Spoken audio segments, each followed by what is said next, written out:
What's up, YouTube? Georgia Silver Hunter back, and today we have a massive customer wrapped coin roll hunt to do for you today. I was able to run around to a couple of banks now that I'm feeling better, and we have $90 in halves, we have $200 in quarters, we have $40 in nickels, and we have $50 in dimes. And yes, we do have a couple of Loomis wrap rolls. The rest are all customer. I'm really looking forward to getting into these after having taken about a week off from doing any major coin roll hunts. So I'm ready to jump into it. Let's do it.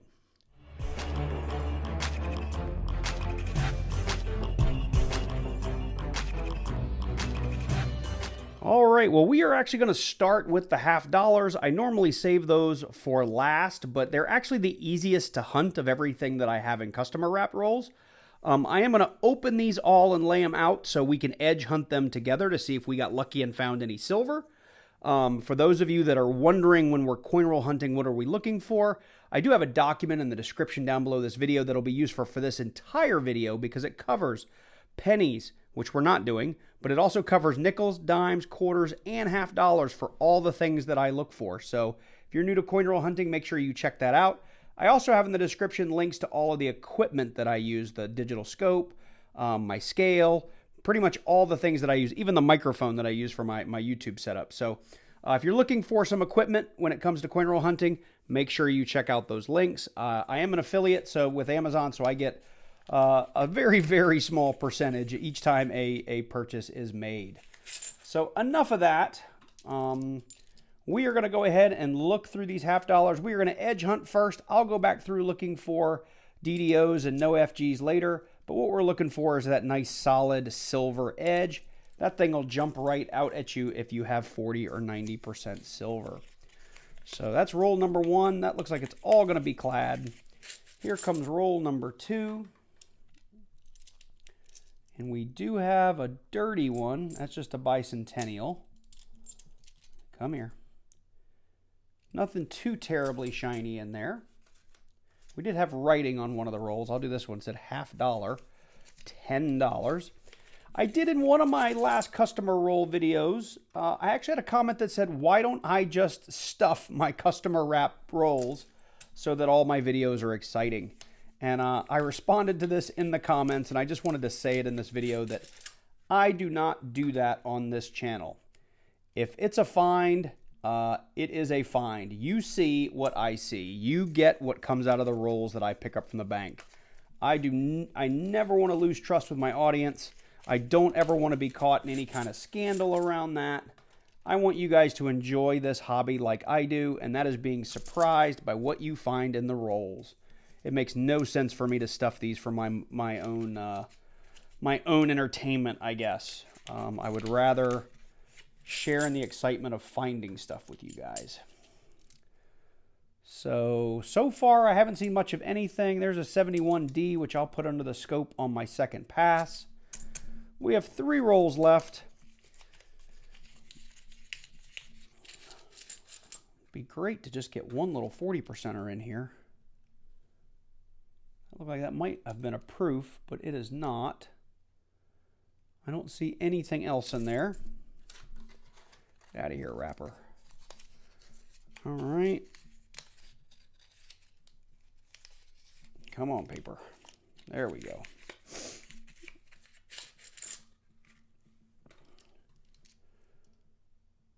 See anything there either. And here comes our last roll. And then we will be silver skunked in these customer rolls.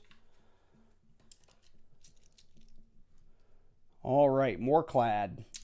Well, I will bring you guys in if I find any error variety coins or anything like maybe I missed a proof.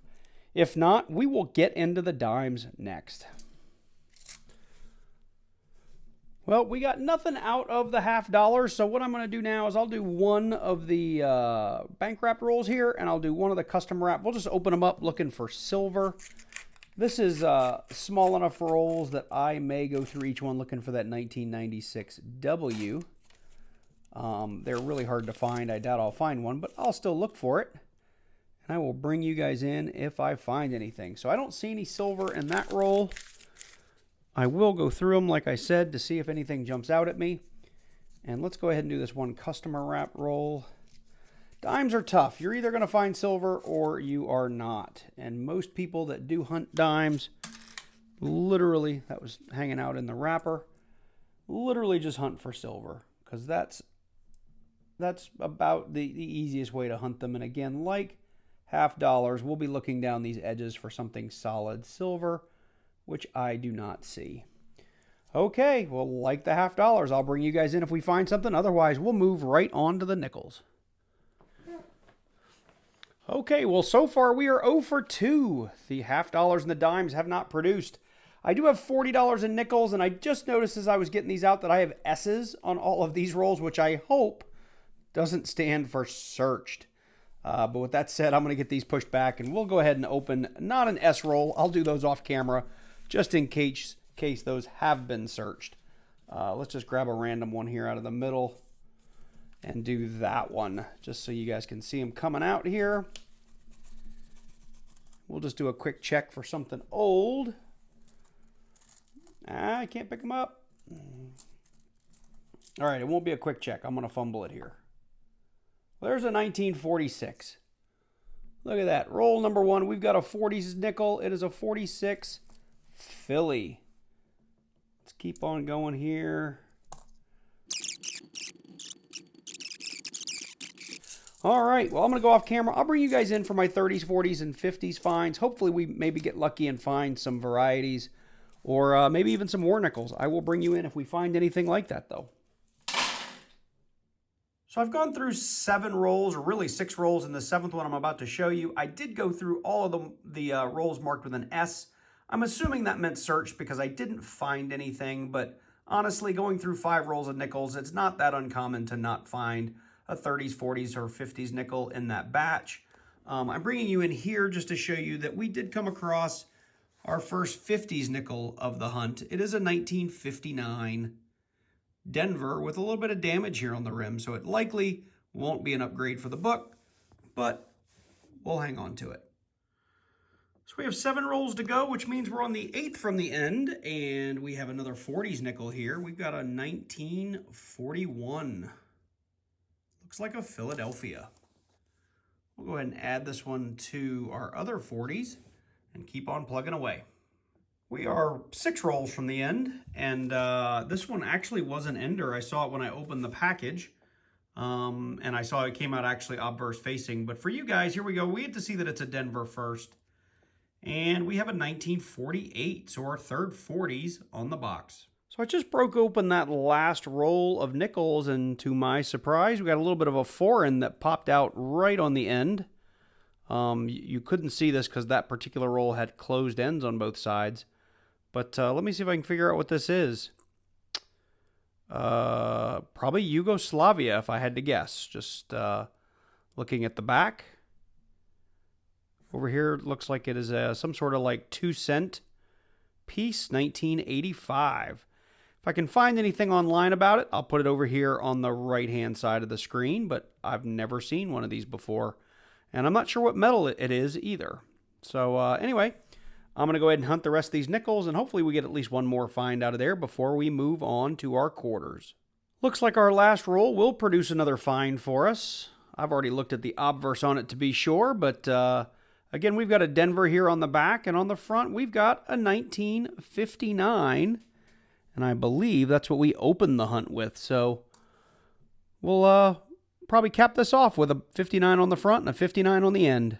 Well, we have finally reached the quarters, and the quarters are, in my opinion, some of the most fun coins to hunt because they have the most things to look for. There are tons and tons of various errors. There's silver. That's going to be anything 1964 and earlier. There's proofs. There's business strikes. And, of course, our West Point quarters that we're always looking out for that were minted in 2019 and 2020. I will use this hunt to try to fill up my America the Beautiful book. We're only missing, I don't know, I think it's like 10 or 12 spots left in that book, maybe less. But if we happen to find anything interesting, it's mainly the 2010, 11, and 12s that we're still missing a couple of quarters.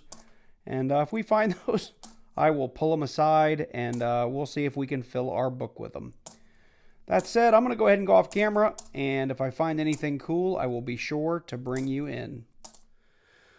Well, I should have finished hunting that first roll with you guys on camera because we got 3 from the end, and we did have our first find. It is a San Francisco business strike, and it looks like it is a Michigan Pictured Rocks 2018.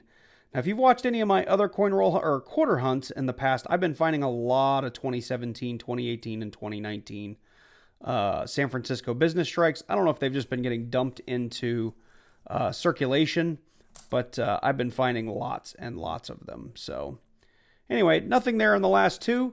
We still have a bunch more rolls to go, and I'll jump into those now and bring you in at our next find. We are on roll number 3, and I've already pulled the quarter that I wanted to show you guys. It's here under the scope. It is the Homestead quarter. It's the 2015 Nebraska. It has like 150 DDRs on it. It's the one that I find the most DDRs on here in Georgia. This one is a little bit different, though.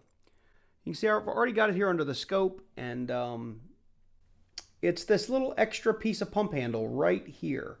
Normally, you find the doubling in the window panes here of the door, but the really valuable ones are when this handle is really severely doubled. This is pretty minor. I've already gone ahead on Variety Vista, and I've found this particular error.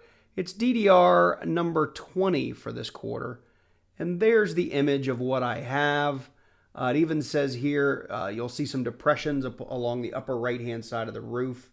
And if I come down here and show you my quarter, I can get it up here to the upper right-hand side of the roof. And you can see, it'll help if I back out a little bit, but I've got those little depressions. If I get it in just the right light, let me see here. There it is, right there. You can see that I've got that same little marking right here in the roof. So I'm pretty sure I have the DDR 20. It's a fairly common, this quarter has a lot of DDRs and it's fairly common. The other one to look for here is the leaky bucket, where you'll have a big die chip underneath that bucket, but unfortunately this quarter is not showing that. So we are down to our last 4 rolls, and I'm a good way through this 4th from the end, and I've already looked at this one under the scope, but wanted to bring you guys in. We have another one of the 2015 Homesteads, and as I said before, it does have a bazillion DDRs, and I wanted to show you another one that I just found. Let's get that under the scope here and get over here to the computer, and hopefully that'll focus. Come on. There we go. Right there, you can see in the window, we've got a little bit of a doubling part here in the window. I'll go ahead and over here on the right show you which DDR this belongs to based on Variety Vista. But these DDRs in the windows are pretty common. So we are down to our last roll, about halfway through, and we've come across another find.